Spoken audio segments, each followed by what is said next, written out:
Hello, this is Group 7. I am Juan Madrigal. My name is Guadalupe Castillo. Elizabeth Rodriguez, Rebecca Rodriguez, and Dariela Gomez. And we decided to do our biography project on W.E.B. Du Bois. W.E.B. Du Bois, formerly known as William Edward Burgard, was born in Great Barrington, Massachusetts on February 23, 1868. He was the son of Alfred Du Bois and Mary Flaviana Burgard Du Bois. Du Bois later went on to marry his first wife, Nina Gomer Du Bois. They had two children, Yolande William Du Bois and son Burgard Du Bois, who passed away at the age of 1. Nina passed away in 1950. He then married his second wife, Shirley Lola Graham Du Bois, gaining a stepson, David Graham Du Bois.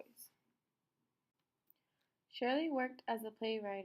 She and Du Bois were married in 1951 and were together until his death in 1963. W.E.B. Du Bois was of mixed black and white ancestry, though clearly black in appearance. African Americans formed a very small percentage of the population in his hometown, and he said that he felt accepted by his white classmates. However, he was radicalized by the more obvious racism he endured during his college years at Fisk College in Nashville. W.E.B. Du Bois was academically brilliant in Sarlis High School, located in Great Barrington, Massachusetts, his hometown. He was the first African American to graduate from his high school due to extraordinary talent. His future goal was to obtain a degree in Harvard or Yale University. Despite his objective, he attended Fisk University in Nashville, Tennessee, due to his economic status. Du Bois attended Shirley's for 3 years, starting in 1885 to 1888, participating in a variety of activities. He started by being the editor of the college newspaper and doing summer teaching community schools, and finally graduated with a bachelor's degree and entered Harvard University. W.E.B. Du Bois continuously hard work and dedication made it possible for him to attend Harvard. He paid with money earned in summer jobs, scholarships, and loans. He had trouble entering first because they wouldn't accept his 4-year degree earned in Fisk University. Additionally, he was not allowed to stay on campus after 6 p.m.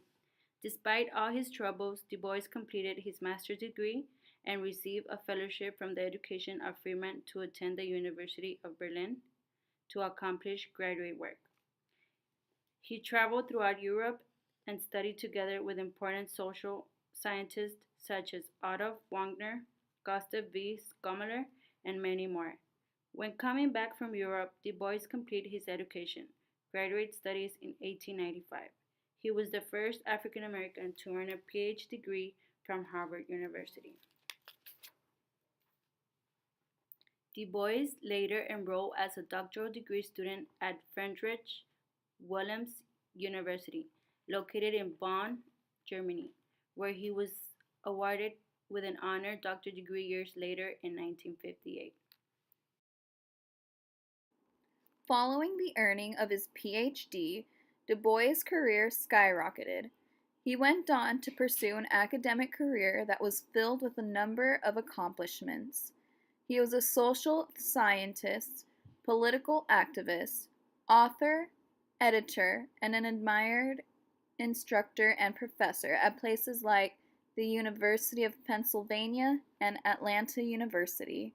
While Du Bois did not pursue a career in the typical K-12 education we are so familiar with today, that system might not exist as it does today if it were not for his important and influential work.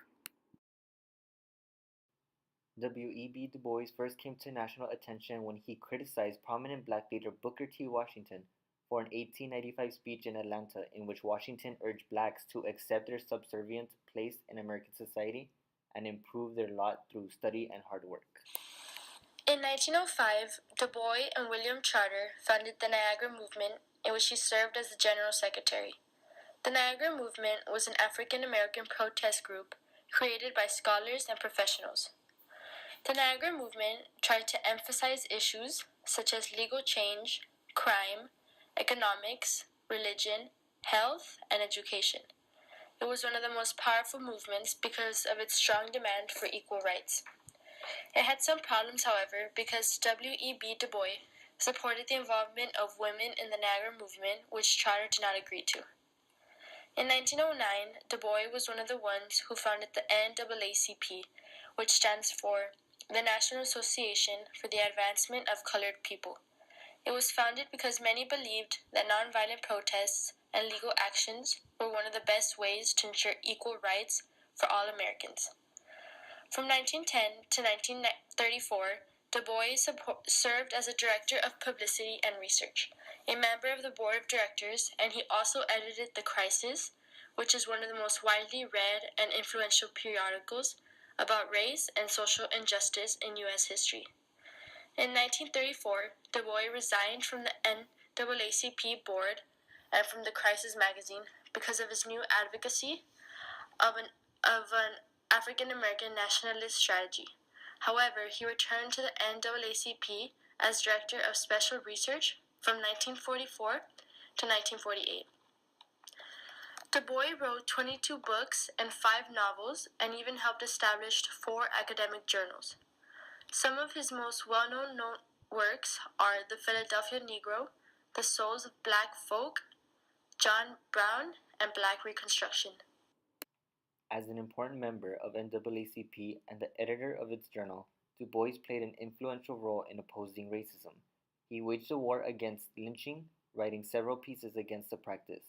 In 1917, 50 to 250 African Americans were slaughtered by whites due to resentment caused by a St. Louis industry hiring blacks to replace striking white workers. Du Bois condemned the incident in his article, The Massacre of East St. Louis. Du Bois wrote numerous other pieces against racism in the United States, which brought the topic to the forefront in the nation.